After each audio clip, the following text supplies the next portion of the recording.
तो कहानी की शुरुआत होती है लंदन से, जहाँ पर वर्ल्ड वॉर 2 के बाद बड़े बड़े ब्लॉक्स बनाए गए थे। इन टॉवर ब्लॉक्स में लोगों को रहने के लिए जगह दी गई थी। वक्त गुजरता रहा, इन टॉवर ब्लॉक्स का किसी ने ख्याल नहीं रखा और ये कमजोर होती गई। लोग यहाँ से निकलने लगे और जल्द ही ये टॉवर ब्लॉक्स गैंगस्टर्स का अड्डा बन गए।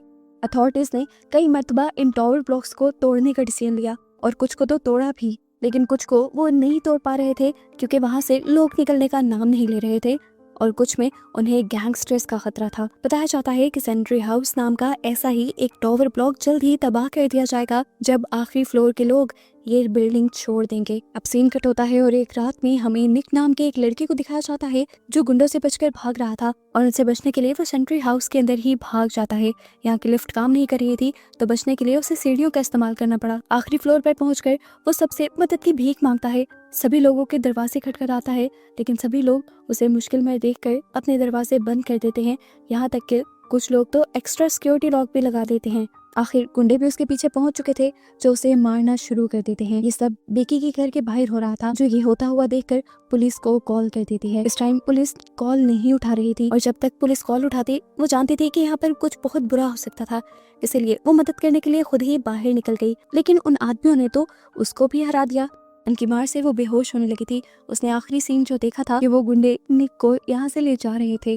दिखाया जाता है कि पुलिस यहाँ पर अगली सुबह पहुंची थी जिन्हें बिल्डिंग में निक की लाश मिली। पुलिस ने इन्वेस्टिगेशन शुरू कर दी थी निक के बारे में और वो इन्वेस्टिगेशन के लिए बेकी के घर का दरवाजा भी खटखटाते हैं। पुलिस चाहती थी कि बेकी उन्हें गुंडों के बारे में बताए ताकि जल्द ही वो किलर्स पकड़े जाएं, पर बेकी उन्हें कहती है कि मुझे उनके बारे में कुछ नहीं पता। डिटेक्टिव उससे कहते भी हैं कि तुम्हें चोटें लगी हुई हैं, साफ मतलब है कि तुम भी उस लड़ाई में उसे बचाने के लिए शामिल हुई थी। तुम अगर पुलिस का साथ दोगी तो बहुत अच्छा होगा। बेकी डिटेक्टिव से कहती है कि आप गलत समझ रही हैं, ये चोटें मुझे गिरने की वजह से लगी हैं और मुझे निक के बारे में कुछ नहीं पता।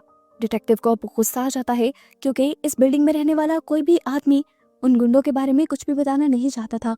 वो बेकी से भी कहता है कि अगर तुम गवाही दोगी तो मैं तुम्हें पूरी प्रोटेक्शन दूंगा, तुम्हें किसी से भी कोई खतरा नहीं होगा। लेकिन ये सुनने के बावजूद भी बेकी उसके मुंह पर दरवाजा बंद कर देती है और इसी तरह इस मूवी में 3 महीने का वक्त गुजर जाता है। हम देखते हैं एक गैंगस्टर लोगों से यहाँ रहने का टैक्स लेने आता है और वो हर दरवाजे को खड़काता है। वो बेकी के घर का भी दरवाजा नॉक करता है पर बेकी उस पर बिल्कुल ध्यान नहीं देती क्योंकि वो बहुत नाडर थी।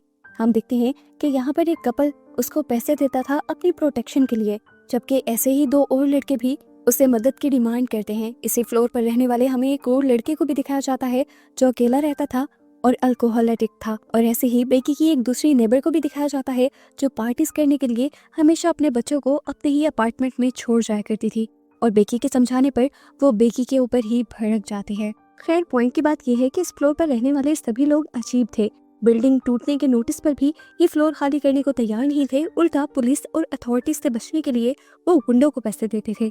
खैर, अगली सुबह का हमें दिन दिखाया जाता है और हम देखते हैं कि इस बिल्डिंग में इंटरनेट का कनेक्शन कट जाता है, यहाँ तक के फोन लाइंस भी कट जाती हैं। कोई मैसेज भी बिल्डिंग से बाहर नहीं भेज पाता। यहाँ हम बेकी को देखते हैं जो अपने फ्रेंड के साथ सोकर उठी थी और वो दोनों हंसकर नाश्ता ही कर रहे थे कि एकदम से गोली चलने की आवाज आई और बेकी के मुंह पर खून के छींटे गिरे। उसने देखा कि उसके दोस्त को गोली लगी थी और वो मर चुका था। हमें दिखाया जाता है कि दूसरी बिल्डिंग में खड़ा स्नाइपर जिसने अभी इस लड़के को मारा था वो दूसरी गोली चलाने के लिए भी तैयार था। बेकी के पास वाले ही एक अपार्टमेंट में हमें दिखाया जाता है कि एक और आदमी को गोली लग गई थी और उसका बेटा और वाइफ ये सब देखकर शॉक में रह चुके थे। ये स्नाइपर टॉप फ्लोर के सभी अपार्टमेंट पर फायरिंग जारी रखता है। एक के बाद एक लोग मर रहे होते हैं और जिन लोगों को ये सब समझ आ जाता है वो अपनी जान बचाने के लिए खिड़कियों से नीचे होकर छुपने लग जाते हैं। स्नाइपर की वजह से बहुत लोग मारे भी गए थे और बहुत सारे लोग जख्मी भी हो गए थे और काफी सारे लोग अब छुपे हुए थे। घबराए हुए सभी लोग अब कॉरिडोर में आ गए थे। बेकी सबसे कहती है कि हम सबको जान बचाने के लिए इस बिल्डिंग से निकल जाना चाहिए, पर अब लिफ्ट भी काम नहीं कर रही थी। यहाँ पर एक लड़का जख्मी डैड को अपने बाहर लेकर आता है। उसे गोली लगी थी, वो बहुत ज्यादा दर्द में था। वो इन लोगों से रिक्वेस्ट करता है अपने डैड को फर्स्ट एड देने की, पर उसकी मॉम उनसे कहती है इन्होंने कभी हमारी हिफाजत नहीं की, इसलिए अब इस मुश्किल वक्त में ये इस काबिल नहीं है कि हम इनकी हिफाजत करें। यहाँ पर खड़ी हुई एक बूढ़ी औरत को उन पर तरस आ जाता है और वो अल्कोहल की बोतल्स और कुछ कपड़े मांगती है उसकी मदद करने के लिए। इसी दौरान हम देखते हैं कि बेकी की वो नेबर जो हमेशा पार्टी करने के लिए अपने बच्चों को अपने घर पर अकेला छोड़ जाती थी, वो रोते हुए बाहर निकल कर आई क्योंकि उसके दोनों बच्चों को भी मार दिया गया था।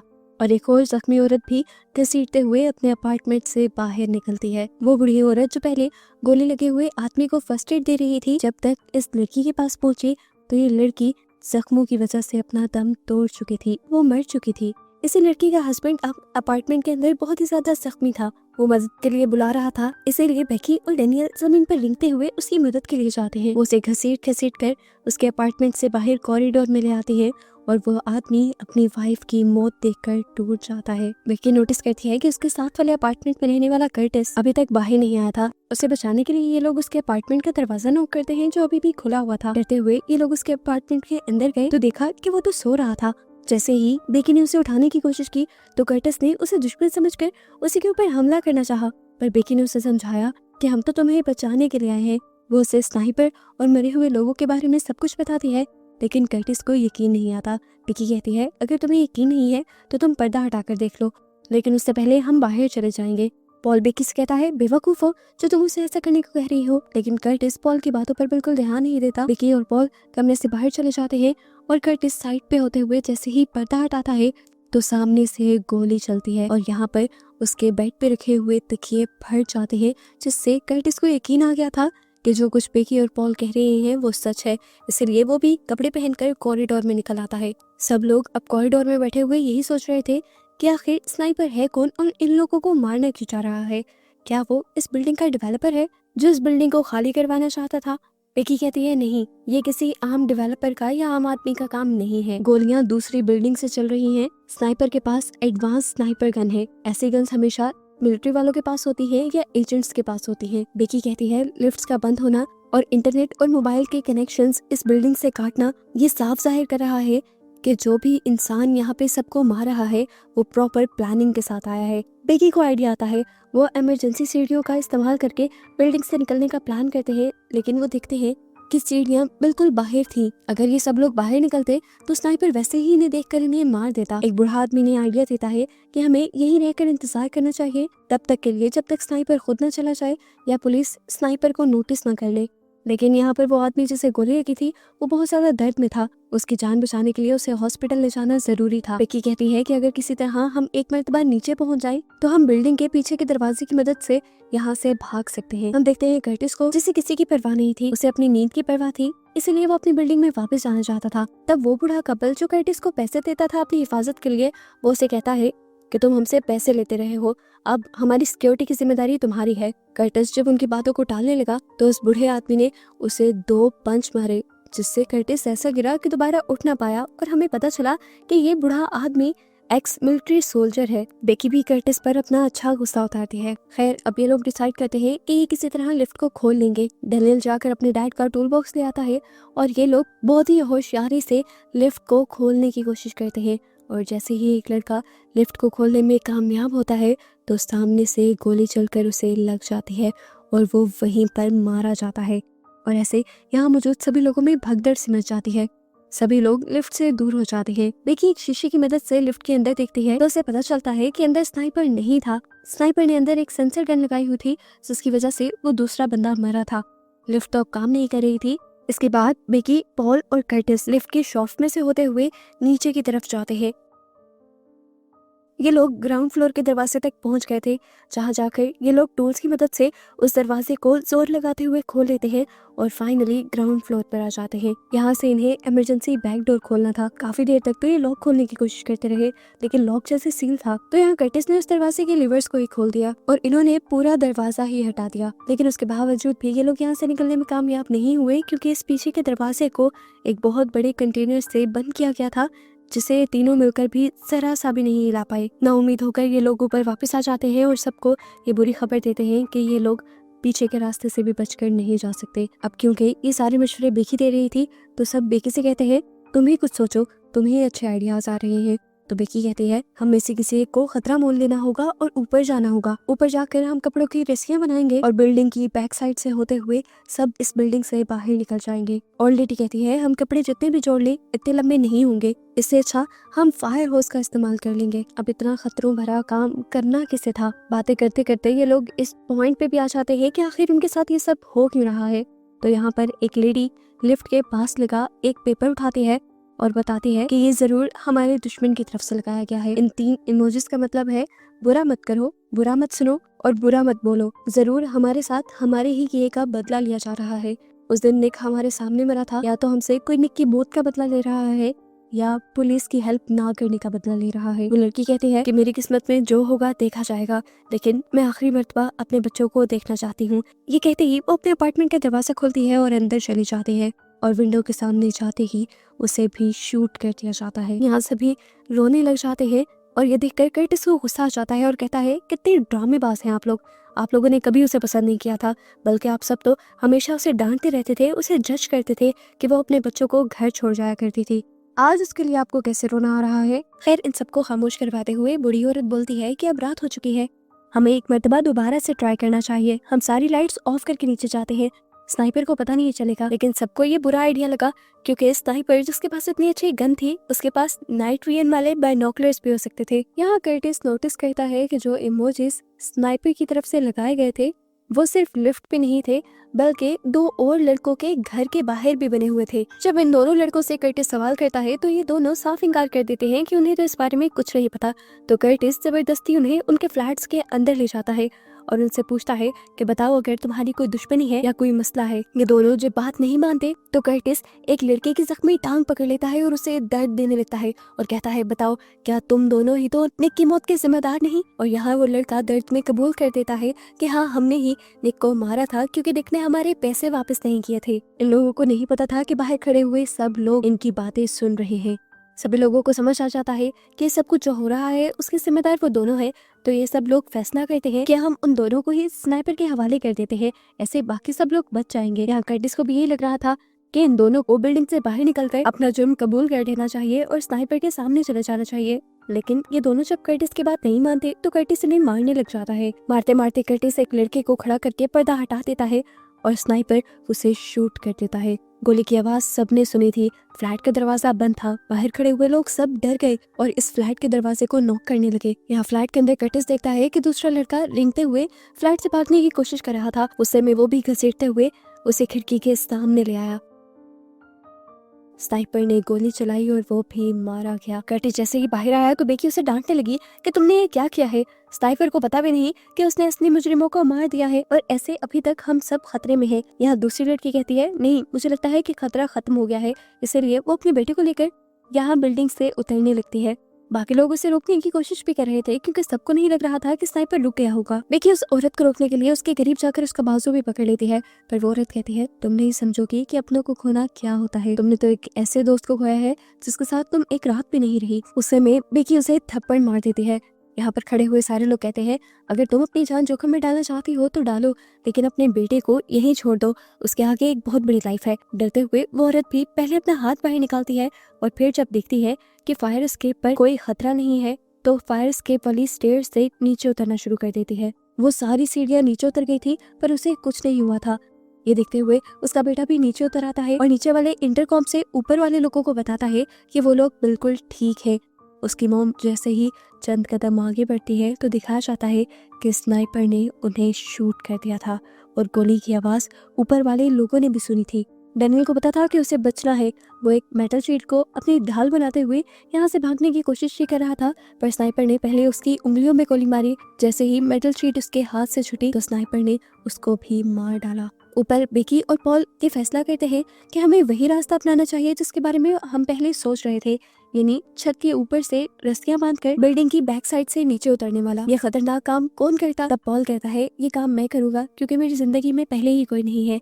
ये सुनकर बेकी उसे गले लगाती है और ये लोग अपने प्लान पर काम करना शुरू कर देते हैं। सारे मिलकर सारे फायर होस एक दूसरे के साथ बांध देते हैं, लेकिन दोबारा बेकी नोटिस करती है कि पॉल डर से कांप रहा था। वो उससे पूछते हैं क्या तुम ये कर लोगे? तब पॉल कहता है मैं डर की वजह से नहीं कांप रहा, असल में मैं अल्कोहल एडिक्ट हूँ और मैंने पिछले कई घंटों से कुछ नहीं पिया। कर्टिस एक अपार्टमेंट में जाकर अल्कोहल लेकर आता है, जिसे पीकर पॉल बेहतर फील करने लगा था। अब ये लोग मिलकर छत की तरफ जाने वाला दरवाजा एक हथौड़े से खोलना शुरू करते हैं। सबसे पहले बूढ़ी औरत जिसने सबको फर्स्ट एड भी दी थी, वो जैसे ही आगे जाती है तो दरवाज़ा खुलते ही उसे एक गोली लग जाती है और वो अपने हस्बैंड के हाथों में ही मर जाती है। उस हस्बैंड के हाथों में जो उसके बगैर जिंदा रहने का सोच भी नहीं सकता था। जो होना था हो गया था। सब लोग हिम्मत करते हुए छत के ऊपर जाते हैं और होस्ट को एक मजबूत जगह से बांधते हुए पॉल को बिल्डिंग से नीचे की तरफ उतरने को कहते हैं। पॉल ने नीचे उतरना शुरू कर दिया था। पहले पहले सब कुछ ठीक लग रहा था, होस्ट की भी मजबूती अच्छी थी। पॉल नीचे उतर रहा था, इन्हें लगा था कि सब लोग बच जाएंगे, लेकिन स्नाइपर ने इन्हें भांप लिया और होस्ट के ऊपर गोली चलाने लगा। ये देखते हुए कर्टिस सामने आता है उस स्नाइपर को चकमा देने के लिए, लेकिन स्नाइपर लगातार होस्ट पर ही गोली चला रहा था, जिसकी वजह से दूसरी तरफ पॉल जमीन पर गिरकर मारा गया। इस सब से बेकी बिल्कुल टूट चुकी थी। वो अब जीना नहीं चाहती थी, उसने हार मान ली थी। उसे बचाने के लिए कर्टिस उसे पकड़कर नीचे छुपा लेता है। बहुत मुश्किल से वो बेकी को नीचे लेकर आया तो सबने देखा कि बेकी अब बहुत ज्यादा गुस्से में थी। उसने फैसला कर लिया था कि अब वो इस फ्लोर को ही जला देंगे, जिससे उसे उम्मीद थी कि कोई तो यहाँ उनकी मदद करने के लिए आएगा। सबको डर लगता है तो बेकी कहती है, पहले कौन सा हम आजादी में जी रहे हैं, पहले भी तो मरने का ही डर है, कम से कम हम इस डर से तो निकल जाएंगे। बचे हुए सब लोग एक साथ डिनर करने का और पार्टी करने का प्लान करते हैं। ये लोग लिफ्ट की शाफ्ट से नीचे उतरने लग जाते हैं और ऊपर खड़ा हुआ कर्टिस सारे अपार्टमेंट्स पे अल्कोहल छिड़कने लग जाता है। इन दोनों के नीचे सेफली उतरते ही ऊपर कर्टिस ने माइक्रोवेव में बहुत सारे स्पून्स डाल दिए थे। उसने माइक्रोवेव भी चला दिया, उसके बाद सारे अपार्टमेंट्स के चूल्हे भी चला दिए और आखिर में अखबार वहां फेंक कर बाहर निकल आया। जब तक वो लिफ्ट तक पहुंचा तो पहला अपार्टमेंट ब्लास्ट हो चुका था और उसका ब्लास्ट होना बाहर खिड़की से भी सब लोगों को नजर आया। यहाँ पर हम देखते हैं कि कर्टिस जब नीचे उतर रहा था तो लिफ्ट की शाफ्ट वाले लेडर्स के स्क्रू ढीले हो चुके थे, जिसकी वजह से वो नीचे गिर गया और उसके पाँव बुरी तरह जख्मी हो गए। ये दोनों मिलकर अपने कपड़ों से ही कर्टिस को फर्स्ट एड देते हैं और ऊपर का हमें सीन दिखाया जाता है कि उस फ्लोर पर अब आग हर जगह फैलने लगी थी। थोड़ी देर में इस बिल्डिंग का मालिक अपने सिक्योरिटी गार्ड को लेकर यहाँ पर आ जाता है। इस आग को देखकर जब वो फायर ब्रिगेड को बुलाने की कोशिश करता है तो देखता है कि उसके फोन में भी सिग्नल नहीं आ रहे थे। जल्दी से वो बिल्डिंग की तरफ भागता है तो वहाँ उसे लोगों की लाशें नजर आती हैं जिन्हें रात ही स्नाइपर ने मारा था। अब स्नाइपर इनके भी करीब आ चुका था और वो उनके मुंह के अंदर गोली रख देता है। स्नाइपर उन्हें धमकाता है और हम अंदर देखते हैं कि बेकी स्नाइपर और उन लोगों की बातें सुन पा रही थी। उसे पता था कि खतरा बहुत करीब है। वो बूढ़े आदमी को कहती है कि कर्टिस को आप किसी अपार्टमेंट में लेकर छुप जाए और खुद वो लिफ्ट के पास ही छुप जाती है। स्नाइपर बिल्डिंग के अंदर आता है और वहां आकर एक स्मोक ग्रेनेड फेंक देता है। खुद उसने मास्क लगाया हुआ था। उसने इधर उधर देखा, उसे कोई नजर नहीं आया और जैसे ही वो हॉलवे से दूर गया तो हमने देखा कि बेकी लिफ्ट की शाफ्ट से निकलकर बाहर की तरफ जंप लगा चुकी थी। बाहर डेवलपर की कार थी जिसके अंदर एक नेल गन भी उसे मिली। वो नेल गन को लेकर अंदर चली गई क्योंकि उसे अपने बाकी दोनों साथियों को बचाना था। अंदर जाते ही स्नाइपर उसका आमना सामना हो गया था। बेकी ने बगैर डरे नेल गन चलाना शुरू कर दी, जिससे स्नाइपर जख्मी हुआ और स्नाइपर ने भी उसके ऊपर गोली चलाई, जिससे बेकी का कंधा जख्मी हो गया। इस टाइम स्नाइपर भी जख्मी था तो कर्टिस और वो बूढ़ा आदमी मौके का फायदा उठाते हुए बाहर आ जाते हैं और स्नाइपर को ओवर पावर करने की, इन्हें काबू करने की कोशिश करते हैं। स्नाइपर से उसकी बंदूक नीचे गिर जाती है और उसकी बंदूक बेकी उठा लेती है। बेकी ने गन उसके ऊपर पॉइंट की हुई थी और बूढ़े आदमी ने अब उसका मास्क उतार लिया था और हमें पता चला कि वही डिटेक्टिव है जो मूवी के स्टार्ट में निक के मर्डर का केस इन्वेस्टिगेट कर रहा था। वो इन सब से मदद लेने के लिए आया था, लेकिन इन सब में से किसी ने भी नहीं, यहाँ तक के बेकी ने भी उसकी मदद नहीं की थी। ये स्नाइपर बिना डरे बड़े कॉन्फिडेंस से इन सबसे कहता है कि तुम सबको मर जाना चाहिए क्योंकि दुनिया को इंसाफ दिलवाने में तुमने कोई मदद नहीं की। तो बेकी और वो बूढ़ा आदमी कहते हैं, तुम्हें क्या लगा तुमने अच्छा काम किया? तुमने तो उल्टा और मासूमों को मार दिया। उन छोटे बच्चों को क्या कसूर था जिनको सबसे पहले तुमने निशाना बनाया? बेकी को गुस्सा आ चुका था, वो गोली चलाने वाली थी, पर कर्टिस उससे समझाता है, बेकी ऐसा मत करना, एक मर्तबा तुमने गोली चला दी तो तुम एक कातिल बन जाओगी और हमेशा इसी टैग के साथ जिंदा रहोगी। तुम्हारा दिल पत्थर का हो जाएगा और फिर तुम्हें लोगों को मारने में तरस भी नहीं आया करेगा। एक गोली चलाने पर तुम इंसान से एक राक्षस बन जाओगी। इनकी बहस का फायदा डिटेक्टिव उठा लेता है और यहाँ से नेलगन उठाकर सबसे पहले बूढ़े आदमी पर हमला करता है और फिर बेकी को पांव से खींचते हुए उससे अपनी गन ले लेता है। अब उसने बेकी को पकड़ लिया था और बेकी अपने आप को बचाने की कोशिश कर रही थी पर नाकाम थी। यहाँ कर्टिस बेकी को बचाने के लिए नीचे से ही डिटेक्टिव के ऊपर हमला करता है, लेकिन क्योंकि कर्टिस पहले से ही जख्मी था और कमजोर था तो डिटेक्टिव ने उसे भी नीचे गिरा दिया। वो आदमी अब बेकी और कर्टिस को गोली मारने वाला था।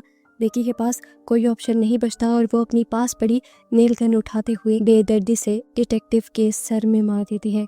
जिससे डिटेक्टिव वहीं पर मर जाता है और ये तीनों सरवाइव कर जाते हैं। मूवी के एंड पर दिखाया जाता है ये तीनों जख्मी तो थे लेकिन इस बिल्डिंग से सलामत बाहर निकल चुके थे और अब फायर ब्रिगेड भी इस बिल्डिंग तक आ गई थी। और बस यही सब दिखाते हुए ये मूवी यहाँ खत्म हो जाती है।